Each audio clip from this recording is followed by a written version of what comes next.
kali ini di Jam Update akan membuat konten baru tentang horor atau mistis yang akan diceritakan oleh teman kami.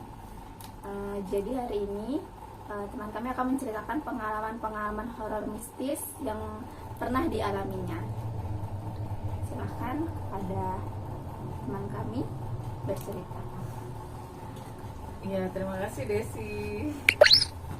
Jadi di video kali ini saya akan bercerita tentang pengalaman horor saya. Tapi satu sih, ada beberapa, cuma satu yang memang saya melihat sendiri secara langsung ya. Kalau yang lainnya itu antara tidur antara enggak gitu nah Des. Jadi saya cerita yang saya melihat langsung aja ya.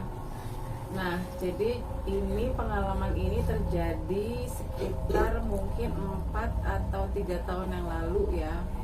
Itu di kamar saya sendiri, di rumah saya sendiri. Nah, pada saat itu saya itu tidurnya sore sekitar jam 9. Yang menurut saya sih sore ya. Sekitar jam 9 malam tuh saya sudah tidur. Nah, di tidur saya itu saya mimpi melihat banyak orang bawa peti mati gitu ya, bawa peti mati. Jadi peti mati itu diangkat oleh 6 orang, jadi 3 orang di kanan dan 3 orang di kiri gitu ya. Nah, jadi kan saya itu berada di simpang 4 ya, jadi kayak jalan tuh simpang 4 gini nih. Nah, arah saya jalan itu ke depan. Nah, kebetulan di depan itu orang bawa peti mati, di sebelah kanan juga orang bawa peti mati, sebelah kiri juga orang bawa peti mati gitu. Dan saya memang harus jalan ke depan, saya nggak boleh mundur gitu, saya harus jalan ke depan. Nah, ketika saya mau jalan ke depan, saya baru 1 langkah ke depan, tiba-tiba ada petir. Itu di mimpi saya ya, jadi ada petir. Jadi suara petirnya tuh keras banget, cetir gitu. Tiba-tiba saya terbangun dari mimpi saya. Nah, saya terbangun itu langsung mata saya itu mengarah kepada jam dinding yang berada di depan saya persis ya.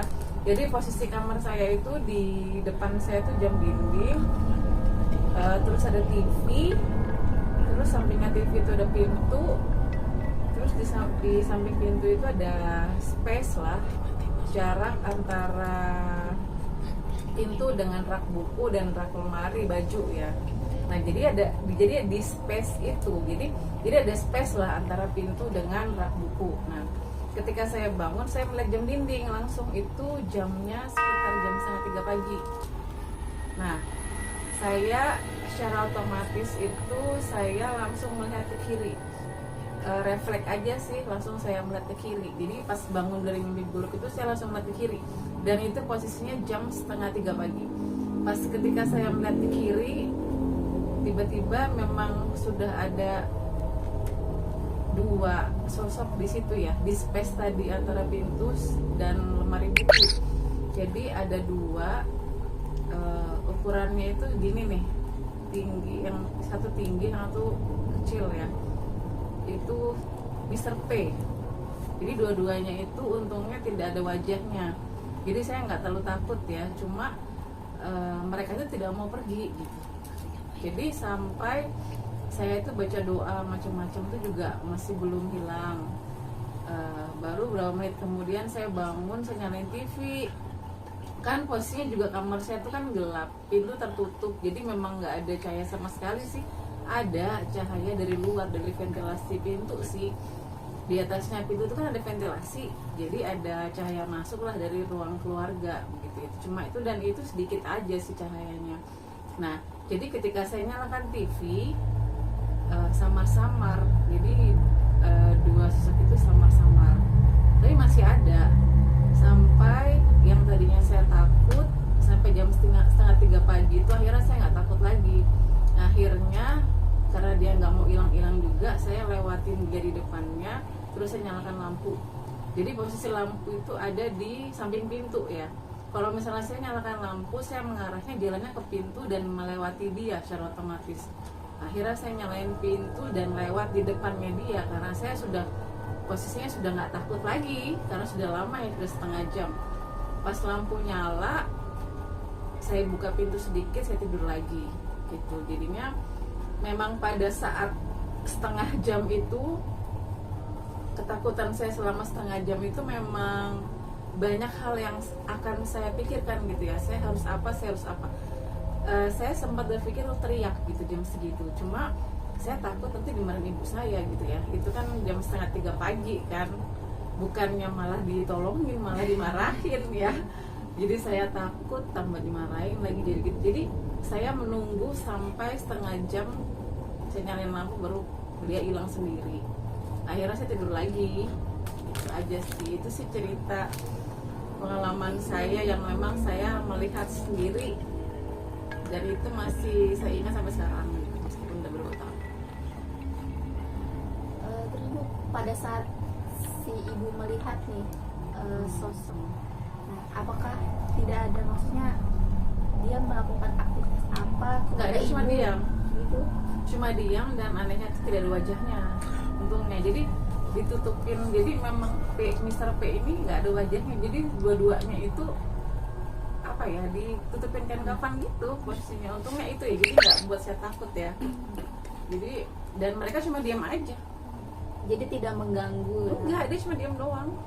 Saya nggak tahu dia ngeliatin saya apa enggak, karena kan wajahnya nggak ada ya, ditutupin kain kafan semua gitu. Ada yang tanya? Mungkin ada yang mau disampaikan, mungkin nggak bisa ya. Yang sosok Mr. P ini mungkin ada yang ingin disampaikan ke ibu. Jadi 2 orang ini ya Bu ya.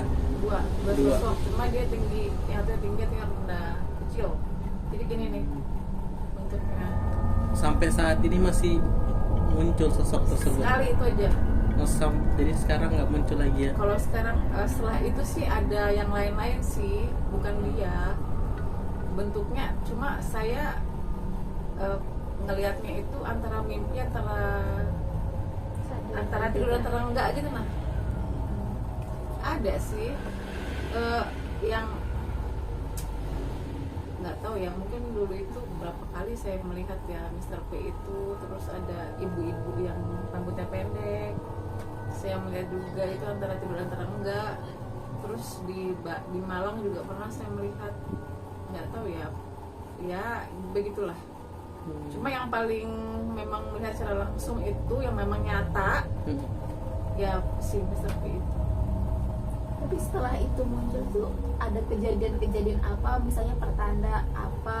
Pertandanya mungkin besoknya kena marah ya. Karena saya kena marah karena saya cerita sama ibu saya bahwa ini, saya cerita ya, akhirnya ya disuruh ibadah. Mungkin ibadah saya kurang. Setelah itu ibadah saya kuatin ya, alhamdulillah nggak ada lagi. Saya nggak ngeliat lagi di kamar saya. Cuma memang yang terakhir itu ibu-ibu itu, Des. Ibu-ibu itu, jadi ceritanya begini ya kalau ibu-ibu itu. Jadi Terima kasih Ibu telah membagikan cerita-cerita horor mistisnya ini kepada teman-teman. Mungkin ya buat teman-teman yang pernah atau punya pengalaman yang sama, mungkin nanti bisa hubungin kita juga. Jadi kita bisa saling sharing nih, apa aja sih kejadian-kejadian horor atau mistis teman-teman. Saya tahu kan pengen banget diceritain dan seru banget. Nah, jadi bisa langsung hubungin kita. Nanti di next episode kita juga bakal cerita tentang pengalaman-pengalaman mistis teman-teman seperti itu.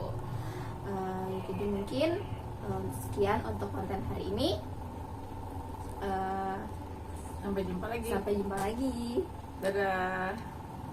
Jangan lupa like, comment, and subscribe video ini.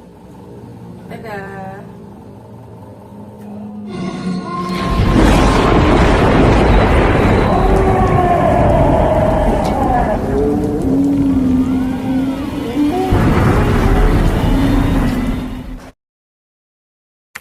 Dan tiba-tiba aku melihat sesuatu di balik pintu.